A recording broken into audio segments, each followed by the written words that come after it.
दैनंदिन चालू घडामोडी प्रश्न क्रमांक 1. संयुक्त राष्ट्र विकास कार्यक्रम UNDPकडून भारतातील कोणत्या संस्थेला 2025चा विश्व वृत्त पुरस्कार देण्यात आला आहे? राईट आन्सर आहे ऑप्शन क्रमांक डी, बीबी फातिमा स्वसहाय्य संघ. आता या ठिकाणी UNDPचा फुल फॉर्म माहीत पाहिजे, तो आहे युनायटेड नेशन डेव्हलपमेंट प्रोग्राम.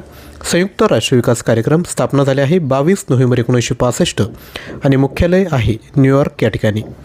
प्रश्न क्रमांक 2. भारताचा U20 महिला संघ 20 वर्षानंतर AFC U20 आशियाई कप 2026साठी पात्र ठरला आहे. कोणता देश AFC U20 आशियाई कप 2026चे आयोजन करेल?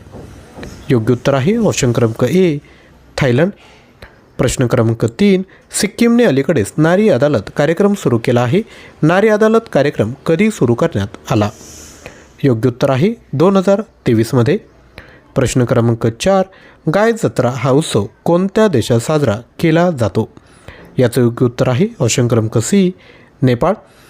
तुमच्यासाठी प्रश्न आहे, झोमॅटोने कोणाला आपला नवीन ब्रँड ॲम्बॅसेडर म्हणून नियुक्त केले? प्रश्नाचं उत्तर खाली कमेंट करा. व्हिडिओ आवडला असेल तर लाईक, शेअर आणि सबस्क्राईब करा. ऑनलाईन टेस्ट सरावासाठी ज्ञानवंदना एज्युकेटर हे जे ॲप आहे ते तुम्ही प्लेस्टोरवरून डाउनलोड करू शकता. 5000+ चालू घडामोडी प्रश्न संच हवा असेल तर 93 56 25 60 34 यावर व्हॉट्सॲप करायचं आहे. थँक्यू.